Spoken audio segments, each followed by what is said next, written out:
All right, everybody. Good morning. It's April 16th, and today we are focusing on some free response questions. You know that the AP exam that is now scheduled for May 12th has only 2 free response questions. And one of them you have 25 minutes to do that, and then the other one you have 15 minutes to do that. And then there's some time to, upload it. So 25 and 15, that's 40 minutes. And then you have like a 5-minute period to like upload. But I think that's spread out for each one, something like that. So anyway, that's what we got going on. So our focus for the next few sessions here is really going to be on the free response questions, because that's obviously what this year's AP exam is going to consist of, only the free response questions.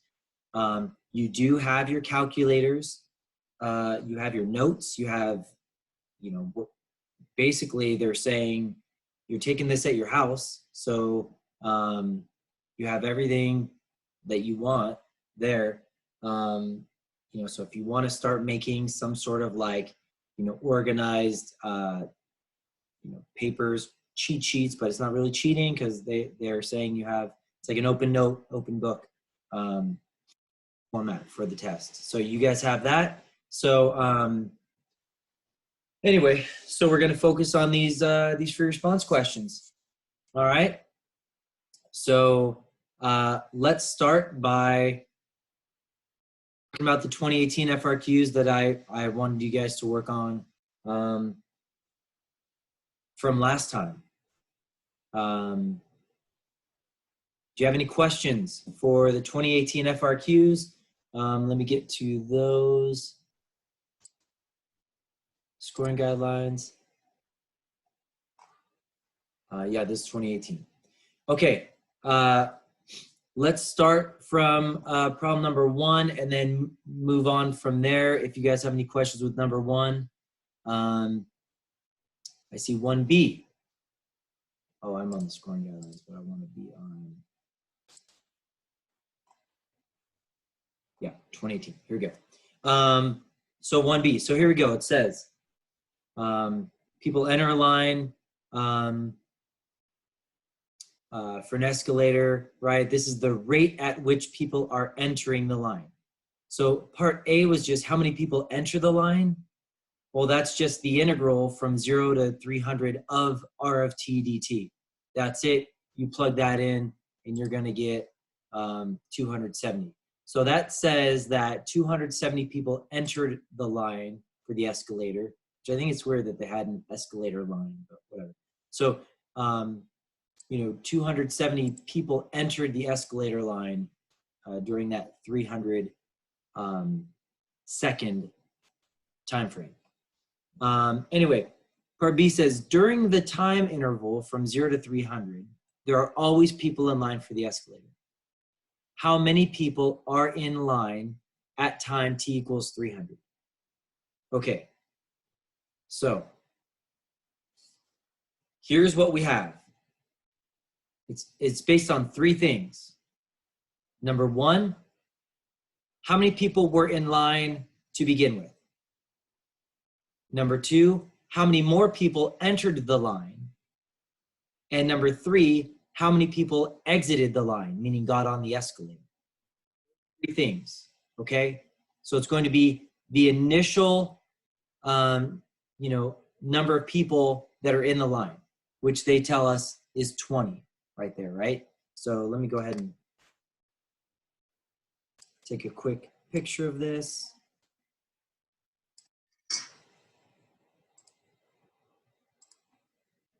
So,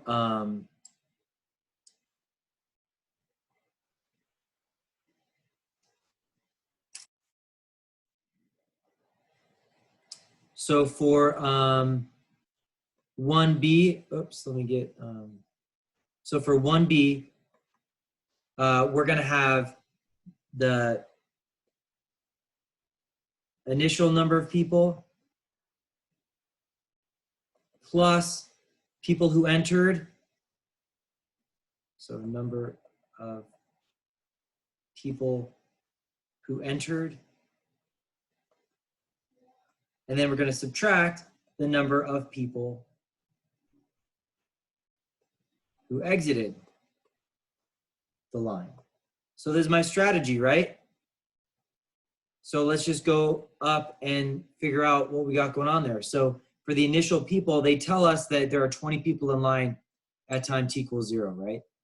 So this is going to be 20 plus the number who entered the line. Well, at t equals 300, part we just determined that there were going to be that 270 people entered the line on the 300-second time interval. So this is plus 270, and then minus the number of people who exited. Well, remember they said that people exit the line because they get on the escalator at 0.7 people per second. So for 300 seconds, this is going to be 0.7 times 300, which is going to be, what, 210? So 20 plus 270 minus 210. So that's going to give us 60. So this is going to be 80. So there are still 80 people waiting in line at time t equals 300. Let's see how we did.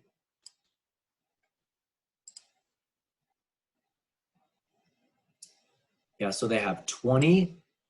So that's the initial people in line. And then they have the integral from 0 to 300 of r of t, which is what we already did up there, minus the integral from 0 to 300 of 0.7. So r of t minus 0.7, let's talk about just that right there. So they have this r of t minus 0.7 in the integral. So, or I should say as the integrand.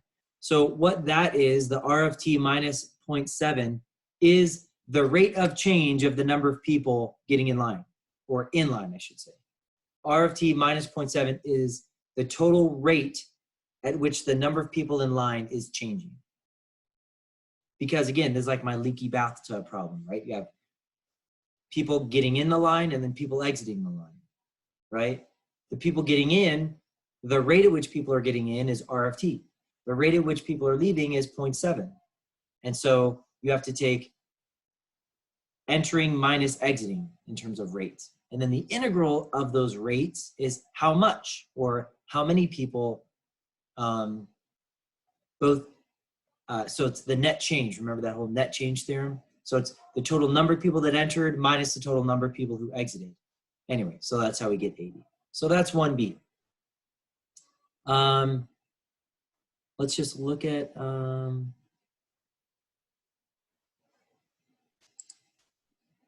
part C. What is the time t? There are no people in the line for the escalator. So what I would do for that is we found out that at t equals 300, there were 80 people in line. At that point, no more people are entering the line. So then you just have to do that, 80 minus 0.7 times what for how many seconds equals 0, and then that's the number of seconds after 300. Let's see what they did.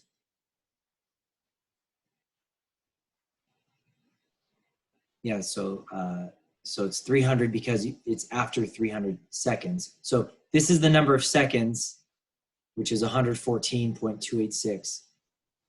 After 300,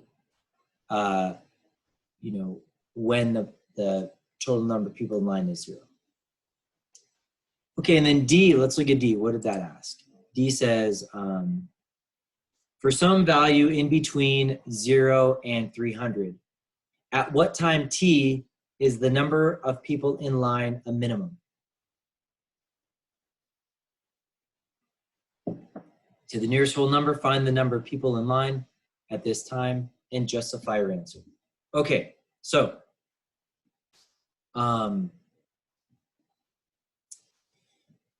so here's what we got going on. We have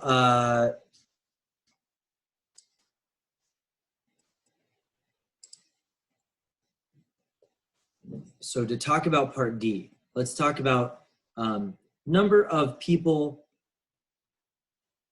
in line at time t, where t is in between 0 and 300, okay? So the number of people in line at time t is going to be 20, because again, there were 20 people in line when we started, plus the integral from 0 to t of,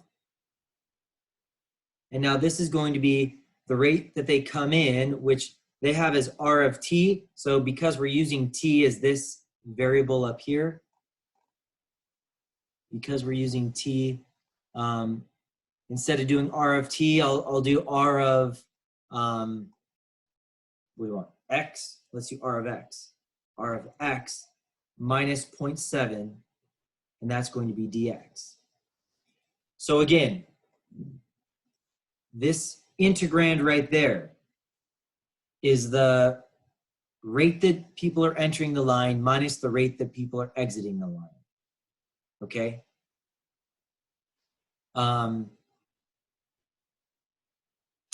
So that the integral from 0 to t of that rate of change is how much change there is, no matter what it is. That's the net change there, how much change there is. In this case, it's how many people have changed who are in the line, right? Meaning that the change of the number of people in the line is a better way of saying that. So this is what I would say, let's give this guy a name. Instead of number of people in line at time t equals at time t, let's call this, oops, let's call this guy, W of t for waiting, right? How many people are waiting in line at time t is equal to this. So what do we want to do here? We want to minimize the number of people waiting in line, right? What do we do when we minimize something? Or how do we even approach something? If I say, hey, find the maximum or find the minimum, right? Optimization. So what do we do in order to find when, in this case, because we're in terms of t, when there will be either a max or a min, in this case, a min? What do we do? Same stuff that we always do, same as it ever was, right? What is that? You can speak or type.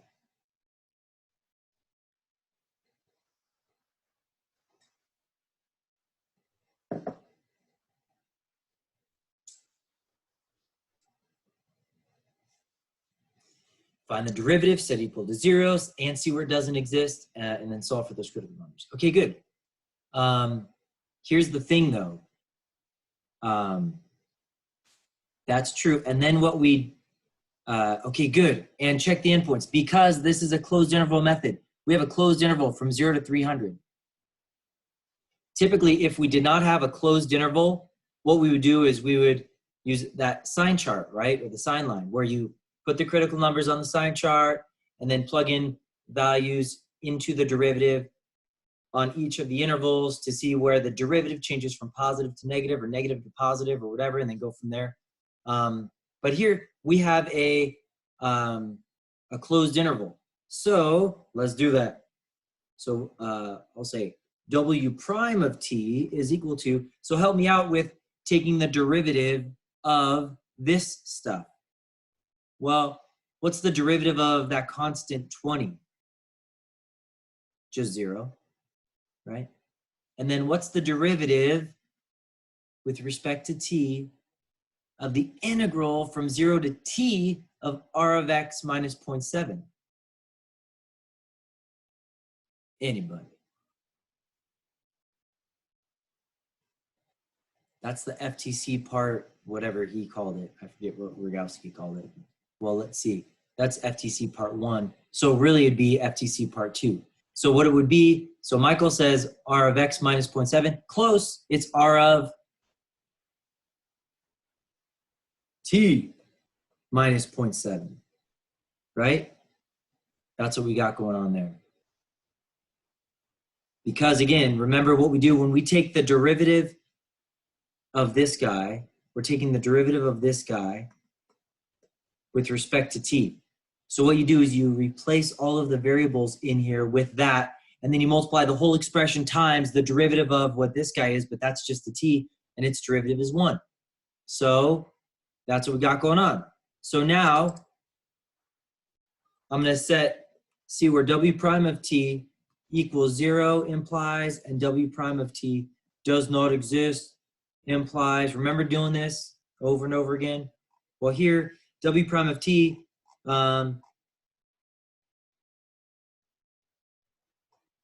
well, let's do this, is equal to 0 means that r of t minus 0.7 equals 0, or r of t minus 0.7 does not exist. So that would only be where r of t does not exist. Let's go back to r of t, what that's equal to. I don't have any t's in the denominator or any so r of t will always exist. So this guy's out of the question. So it's never over here. But where is that equal to 0? That's when r of t is equal to 0.7. So setting this guy equal to 0.7, or you could plug into your calculator this thing minus 0.7 equals 0 and find your t values. I'm going to come back to this, but we're not surprised to find that when r of t minus 0.7 equals 0 is where there's a maximum or a minimum for the number of people. I'm going to come back to that, so don't let me forget. So now, when we do that, I'm just going to go to the scoring guidelines, because once you plug that in, here's what they have. They have that when they set r of t minus 0.7 equal to 0, they get 33.01329, whatever, and 166.574,719, right? Those are the two times in between 0 and 300. If you get other ones that are outside of that interval, you don't even include them. Those are the two times in between 0 and 300 where that r of t minus 0.7, which we called w prime of t, is equal to 0. But you also have to check the endpoints, right? So now we're saying, okay, what is the total number of people in line for the escalator? We already found, or they gave us that the initial number of people in line was 20. And at the end of the time frame, there were 80 people in line. So then we have to plug in t sub 1. What do you plug t sub 1 into? That right there, that 20 plus the integral from 0 to 33.013298 of, r of x dx minus, so that 0.7 t is really because they anti-differentiated that 0.7 with respect to time to get 0.7 t. So they don't have this in the integral. I do have it in the integral. It's the same stuff. So you're going to do that, and they're going to find that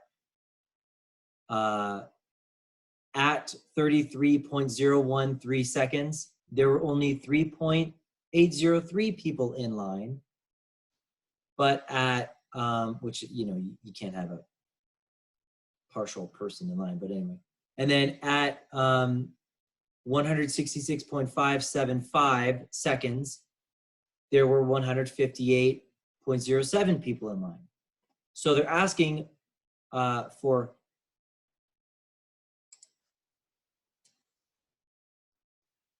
at what time, so when is the number of people in line a minimum? Well, that answer is number of people in line is a minimum at t equals 33.013 seconds. And how many people were there in line at that time? Rounding to the nearest person, well, it's 3.8 rounded to 4. Now, before I go back to my, what I said I would go back to, does that make sense?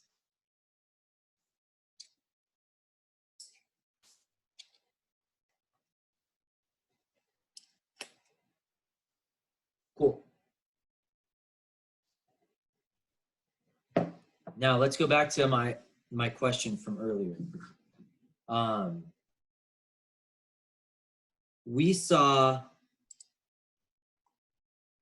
that R of t minus 0.7 is what W prime of t was, where you have to set that equal to 0 and go from there, right? Hi, Avery. Avery, do you want to say hi to my students real quick? No? Okay.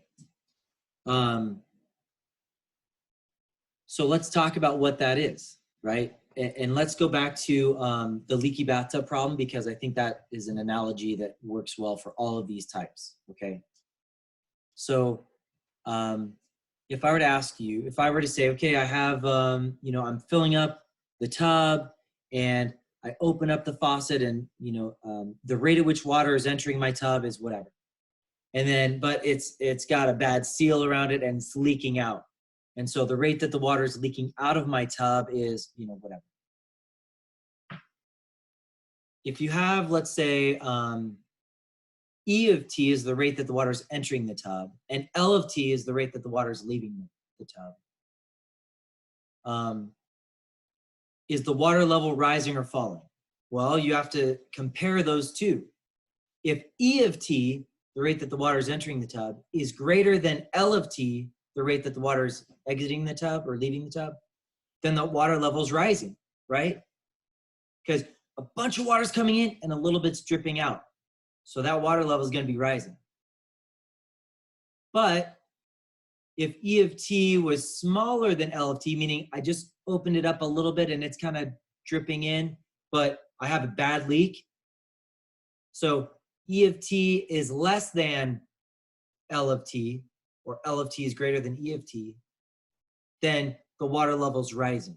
Falling. The water level is falling at that point. Okay.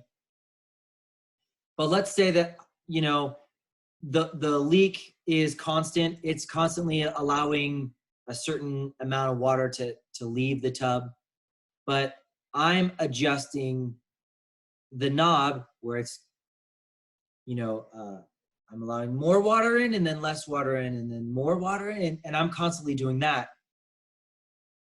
And I ask you, at any particular time, you know, when was the water level the lowest? Well, what you're going to do is that water level changes from falling to rising when the rate that the water entering is exactly equal to the rate that the water is leaving, right? And so that's what we have here. In this case, like I said, we don't have water in a tub, we have people in line.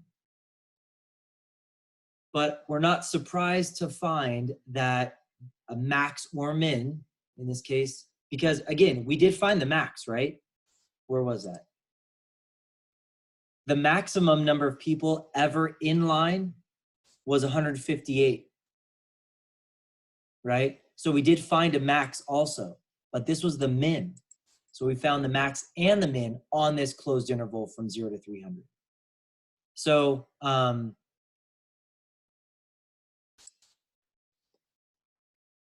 so instead of the water in the tub, we have people in a line, and we're not surprised to find that the rate that people are entering the line minus the rate that people are exiting the line, setting that equal to 0, will give us the minimum of the number of people in line and then also the maximum of people in line, okay? Because it's a very similar, I use the leaky bathtub analogy because I feel like we've experienced that before, and you can apply it to all of these types of problems, like this guy right here, okay? So anyway, that's number 1. What about number 3? Anything from problem number 3 that from the 2018 FRQs?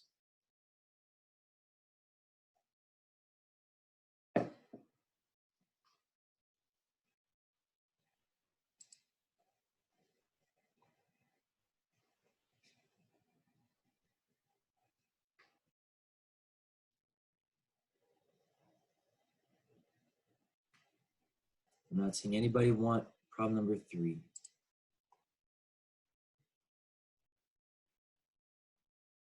Did problem number 3 make sense for the most part for you guys, or at least once you read through the scoring guidelines that made sense?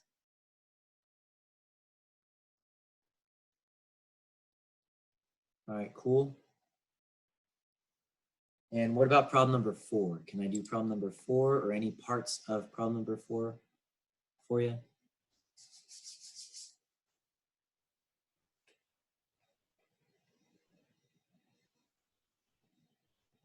For B. All right. So here we go.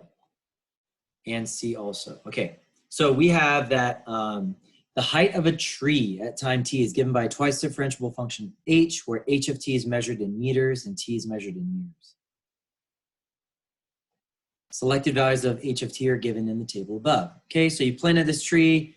2 years after you planted it, it was 1.5 meters tall. 3 years, it was 3 years after it was 2 meters tall. 5 years after it was 6 meters tall, and it keeps growing, right? So that's what we got going on. Estimate h prime of 6. I think I talked about that on Tuesday. That's just going to be 11 minus 6 over 7 minus 5. So it's going to be 5 halves. So about 2.5. And that's going to be meters per year. B, explain why there must be at least one time t in between 2 and 10 such that h prime of t is equal to 2. Okay, so first of all, the important thing here is that they tell us that h of t is twice differentiable. In order to be twice differentiable, what that means is that h is differentiable, meaning it always has derivatives. It doesn't have any corners or cusps or points of discontinuity or anything. And h double prime will always exist as well, right? And so when we look at this, between 2 and 10, so let's just go through.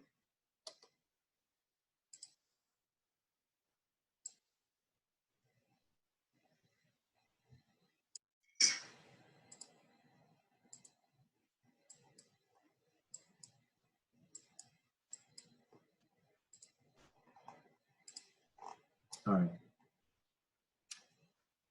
So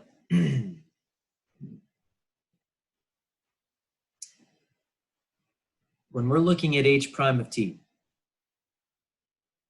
going from, let's say, 2 to 3, I see that the average rate of change right there is going to be 0.5. So average rates of change are going to be down here. Average rates of change.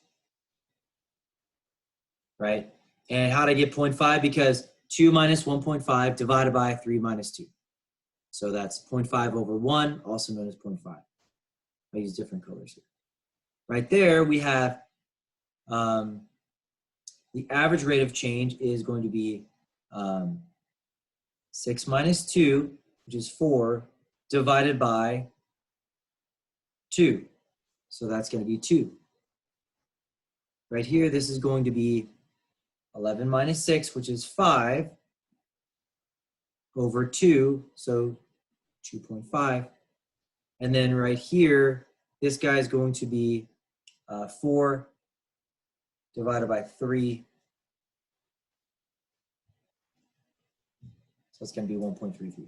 So again, these are the rates of change, the average rates of change, okay? So why must there be at least one time t in between 2 and 10 such that h prime of t is equal to 2? It's not because that happens to be 2.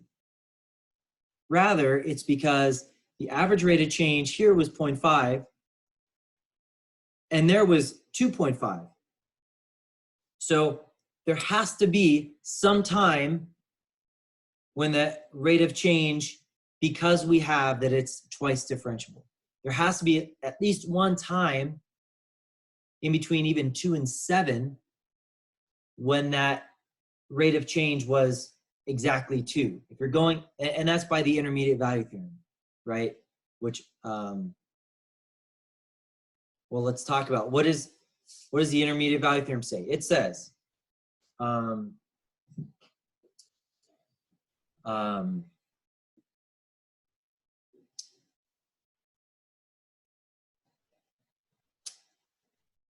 if f is a continuous function,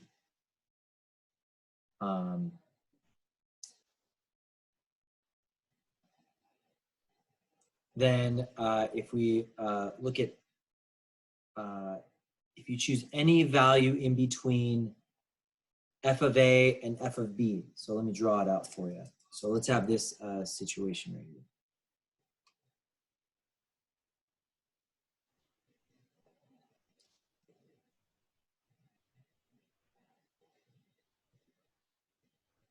Okay, so let's say that this is A and this is B right there.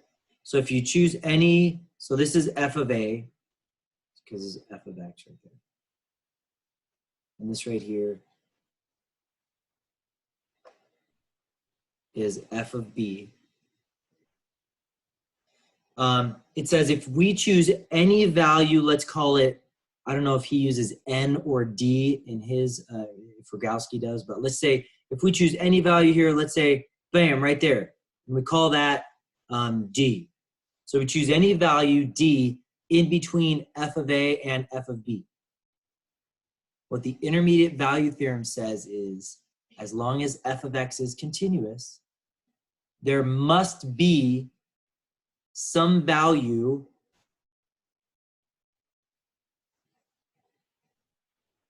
let's call it C in between A and B such that f of C is equal to D.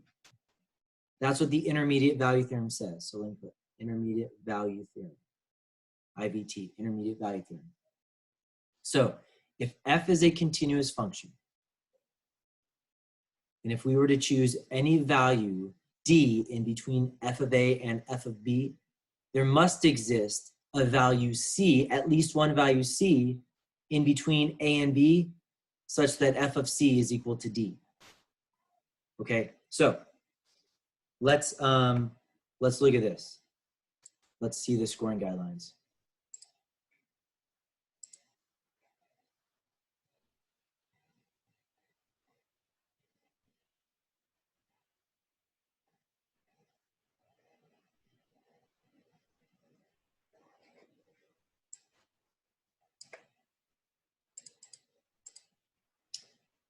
Yeah, okay. So first of all, they have that h of 5 minus h of 3 is over 5 minus 3 is equal to 2 because h is differentiable, h is continuous from there by the mean value theorem. So then we'll talk about that in a little bit also. There exists a value c in between 3 and 5 such that h prime of c is equal to 2. Okay, so they use the mean value theorem because there happened to be one that where that average rate of change is equal to what they're asking for the instantaneous rate of change. Okay, so again, the intermediate value theorem works here as well. In fact, let me show you. Let's go back to, what was it, the 2019? No, 2018.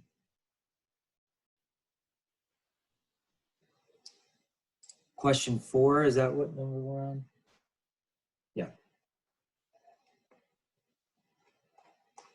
Let's see what people, okay, they used,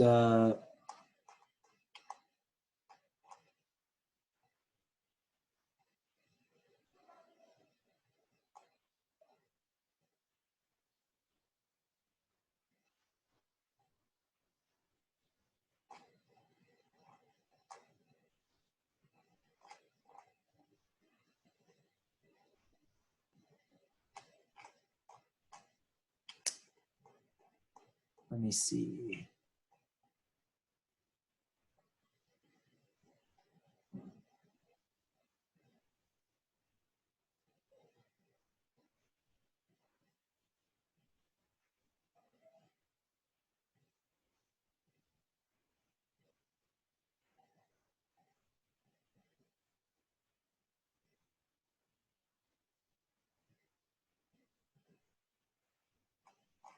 talking about, let me see. Anyway, so two ways that you could think about this, because that happens to be exactly two. Remember what the mean value theorem states. The mean value theorem states if f is continuous on the closed interval from a to b, and if f is differentiable on the open interval from a to b, then there must be at least one value c in between a and b, such that f prime of c is equal to f of b minus f of a over b minus a. So what that says is that there must be at least one value in between, in this case 3 and 5, where h of 5 minus h of 3 over 5 minus 3, which is the average value, or the average rate of change, must be equal to the instantaneous rate of change, which they had the average rate of change exactly equal to 2. So the way that I approached it is, what if none of these had one of those that was exactly 2? Like if that was like 1.75, 0.5, 1.75, 2.5, you would know that there must exist some value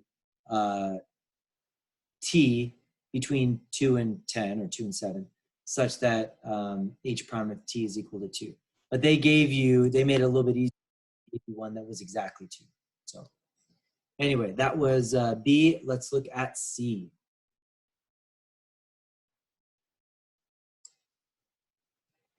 Put this guy down here for now. Okay. 4C says, use a trapezoidal sum with 4 subintervals indicated by the data in the table to approximate the average height of the tree over the time interval. Okay. Average height.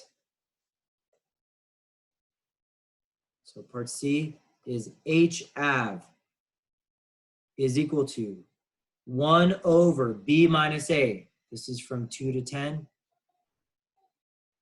Times the integral from 2 to 10 of h of t dt, right? Well, this is, this is easy. This is just going to be equals 1 over 8 times. But over here, you have to use a trapezoidal rule, right? Trapezoidal rule it asks us to do. So what that's going to look like is the delta t's. So let's do this. Delta t is going to be 1, 2, 2, 3, right? So we have, remember for our trapezoids, if this is h of, let's say, t naught, and this is h of t sub 1, and this is my delta t, then, so this is like my B1, and that's like my B2, right? When we have that the area of a trapezoid equals what we call height over 2 times base 1 plus base 2. Well, in this case, the height is the height of the trapezoid, which is the delta t. So we're going to have delta t over 2 times B1 plus B2. These are all of the bases of trapezoids. So that's going to look like, I'll do it right here so I can see all that. Your delta t is going to be 1 over 2 times 1.5 plus 2 plus 2 over 2 times 2 plus 6 plus 2 over 2 times 6 plus 11 plus 3 over 2 times 11 plus 15. So that's what you would do to set up this problem to find the integral from 2 to 10 of h of t dt, which is just part of it, right? That's what would go in here. And then you have to multiply that by 1/8 in order to come up with the average height, right? So let's go ahead and see what they did for the scoring guidelines. Lamo, here we go. Average height is equal to this, and then they get 263 over 32. Okay. All right, cool. So that's what you guys had from the FRQs from 2018. I now want to get to 2017 and just kind of talk about some of those. 2017, here we go. Starting with problem number 1. I want to draw, so you guys are seeing the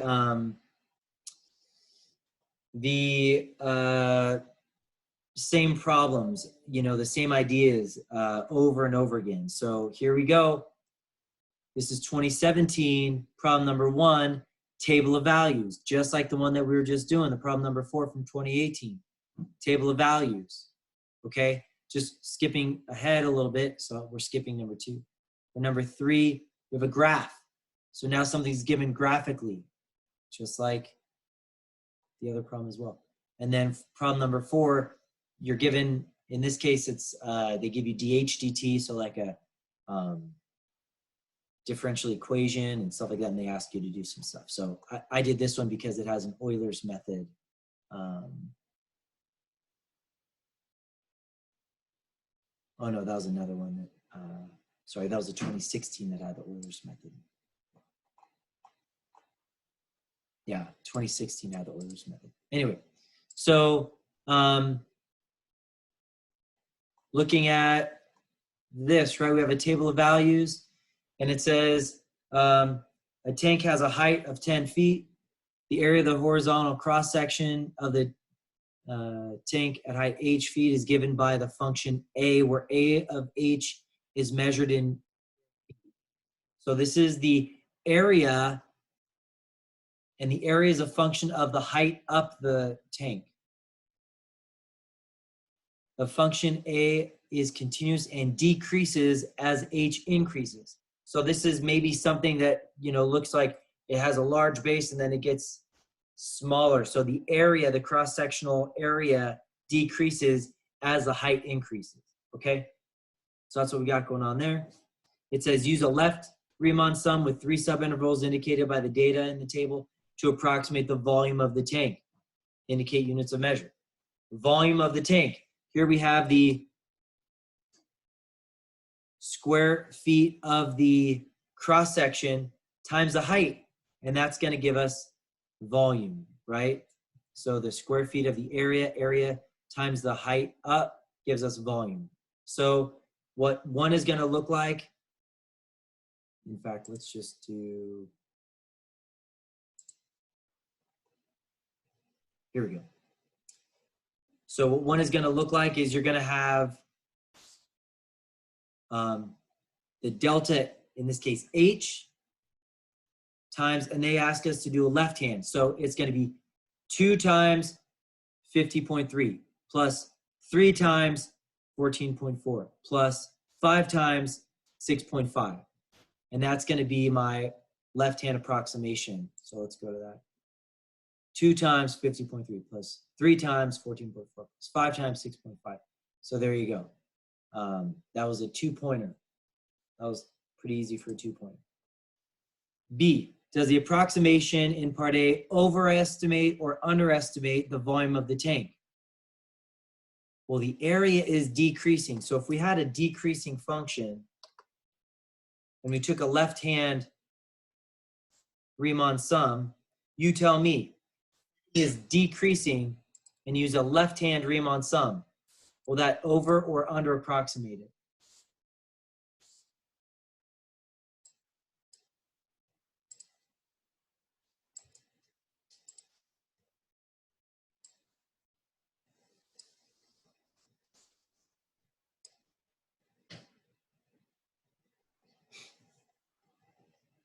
Yeah, that will over approximate it because, again, we have this decreasing function.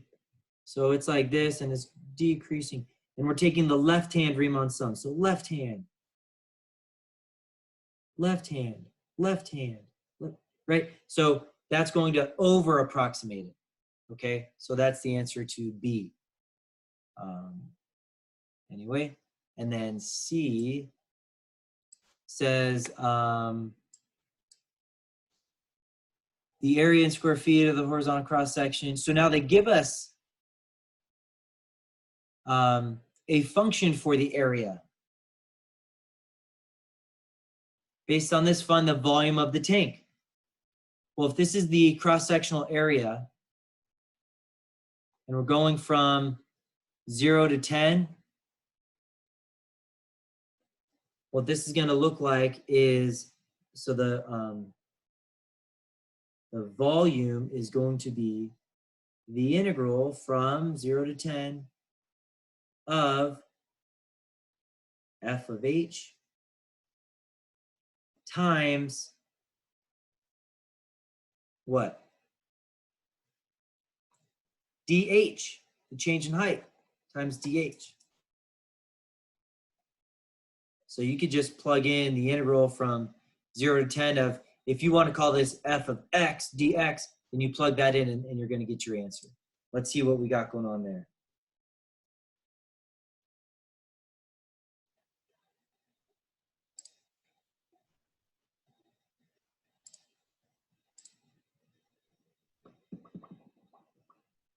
So they have 101.325 or something like that, right? So that's what we got going on there. And then part D says, water is pumped into the tank. When the height of the water is 5 feet, the height is increasing at the rate of 0.26 feet per minute. Using the model from part C, find the rate at which the volume of water is changing with respect to time. So what are they asking for here?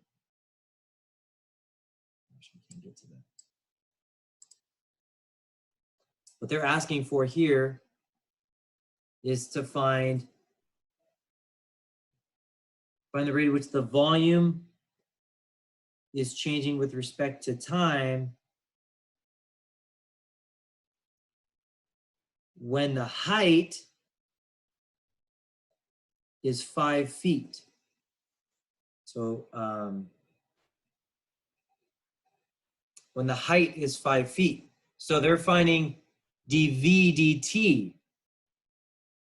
But this is the cross-sectional area based on the height, not based on time. So, you know, what I look at is this is going to be dv dh times dh dt gives us dv dt. This is, you know, this is v, and that's, you know, depend on h, right? So that's v. So, so that's what you would do there. This right here that they give you, this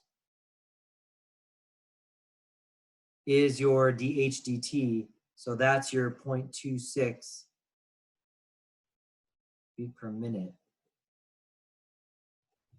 right? So then this is what you're gonna plug in from up here, really what we got here.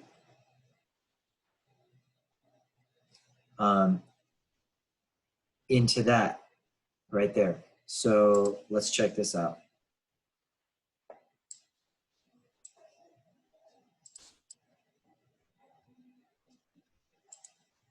Where am I? There we are. So we have, oh, and then, yeah, that's something that we should, so if that's V, really quickly going back to this. Oh, it was on my,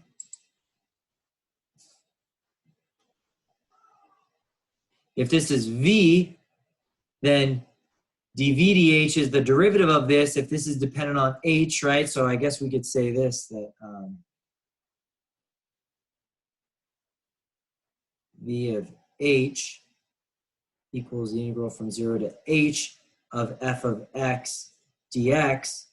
And so v prime of h, also known as dVdh, is equal to the derivative, which is just f of h, right? Based on FTC part 1 or 2, whatever he calls it. So this is just your f of h, but the height is 5 feet. So this is really going to be f of 5 times 0.26, whatever that ends up being. So anyway, that is, so they have that as 1.6944 or whatever. Okay. I'm just going to start the next one. So this is 2017.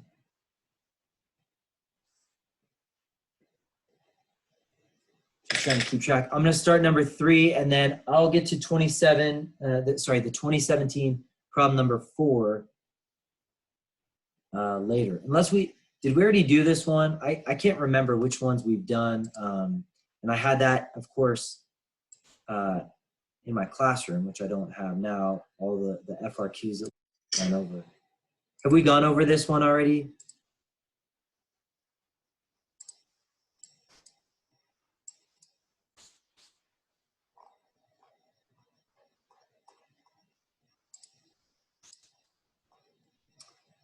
Yeah, I don't think so either. Let's look at it. Maybe I brought it up just briefly, but here we go. So this says that this is the graph of f prime, okay? Obviously, so the function f is differentiable. F prime is not differentiable, right? There's obviously a corner right there, but f is differentiable, and this is the graph of f on the closed interval from -6. So let me put this down here.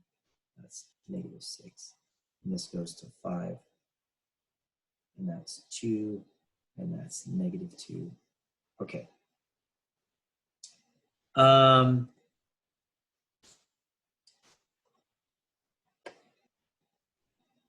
So they give us an initial condition, right? That's right here. As soon as you see something like that, this is an initial condition.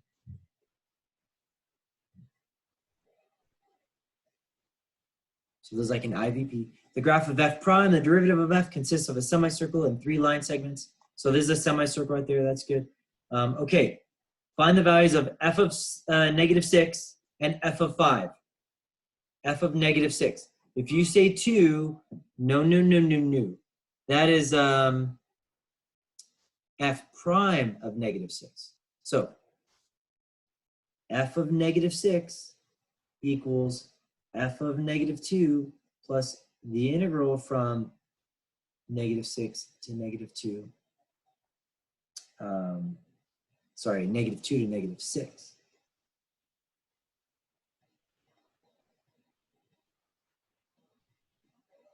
Of f prime of x dx. Okay, so here's basically what I'm saying. We know that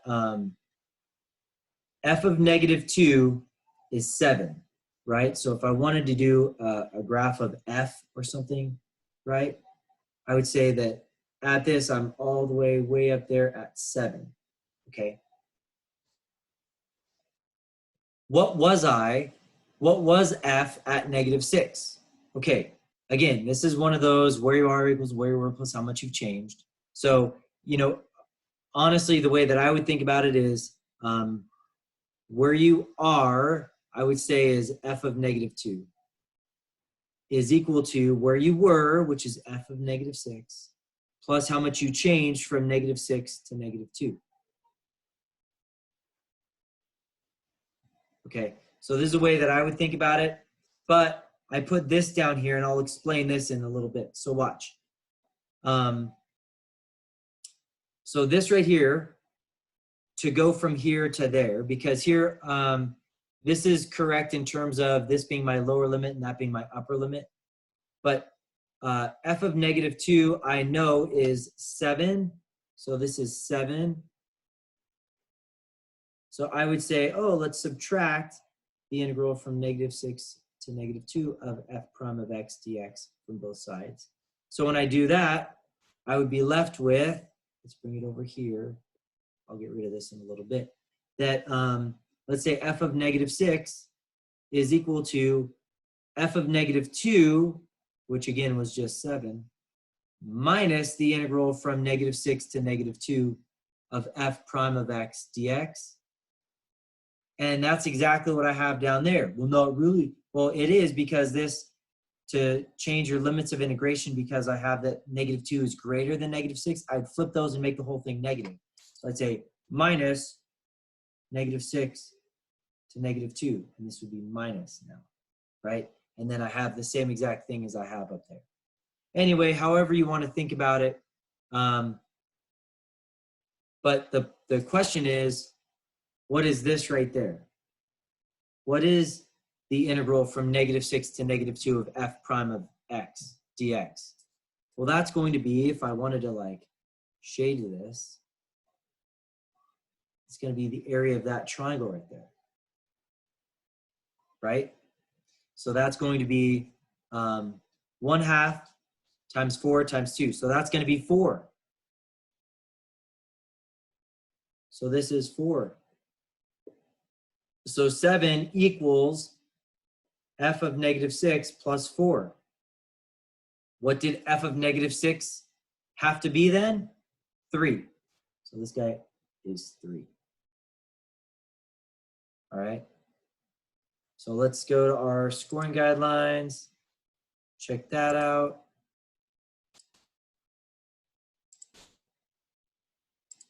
So I have 2016 scoring guidelines.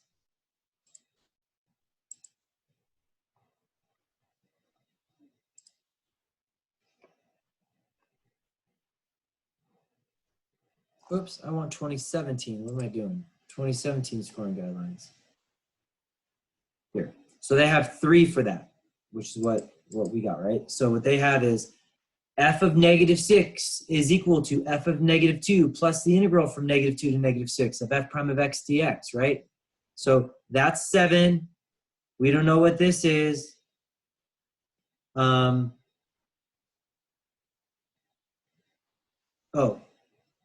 so this thing, they subtract this from both sides to solve for that, and they end up getting that is 7 minus 4, which is 3. Okay, which is what we did. Cool. All right, you could find f of 5 just by, well, you already know that that's 7, so then you're going to say, again, where you are equals where you were plus how much you've changed. This would look something like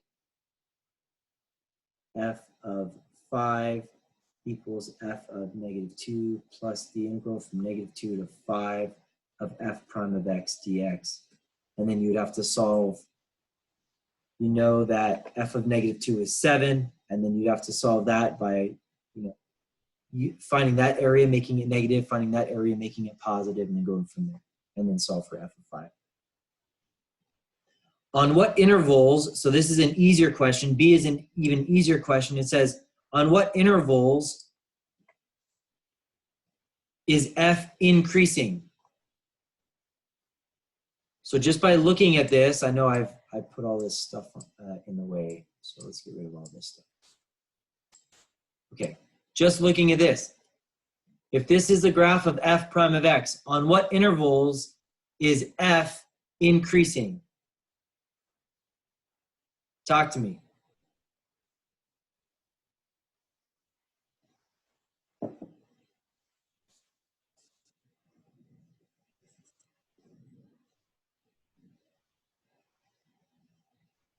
Well, f is increasing when what is true?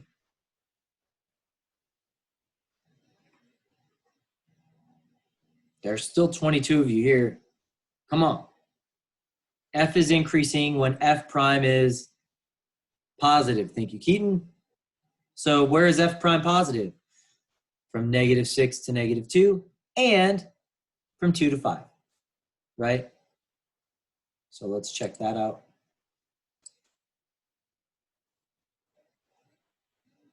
Negative 6 to negative 2 and from 2 to 5. Okay. Anyway, I am at, I'm past 11:30. I'm going to kind of pause things right now and know that I got through 3B.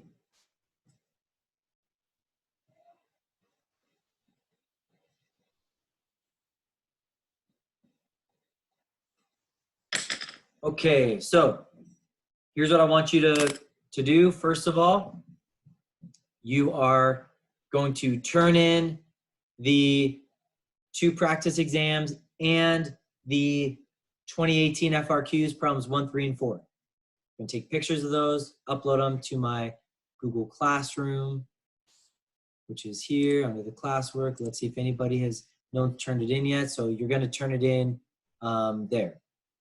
Okay. The next thing that you're going to do after you turn that in, before, well, actually, how about this? So what I was going to say is before Tuesday, you're going to finish up the, or you are going to do the 2016 FRQs problems 1, 3, 4, and 5. So that's your homework to do from now, today's Thursday, until Tuesday. When we meet again on Tuesday, you're going to have problems 1, 3, 4, and 5. 1, 3, 4, and 5. Okay? And that's what we're gonna cover on Tuesday. Tomorrow, what do we usually have for Fridays? What, from 9, starting at 9, I think. So starting at 9 a.m. tomorrow, I'll be here and I will continue going over the 2017 FRQs 3C and on, and then problem 4. So that's what I'm doing tomorrow. I will be recording tomorrow's session and posting that as well. Okay, so that's tomorrow at 9 a.m. is when I'm going to continue going over the 2017 FRQs. And then on Tuesday, we're going to go over the 2016 1, 3, 4, and 5. All right, any other questions before we sign off for today?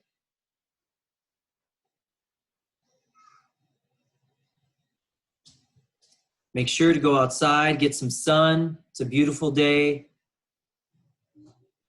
Garden, do a project, take a walk, go for a run, bike ride, hike. All right, everybody, have a good day. I'll see you tomorrow if you're, otherwise I'll see you on Tuesday.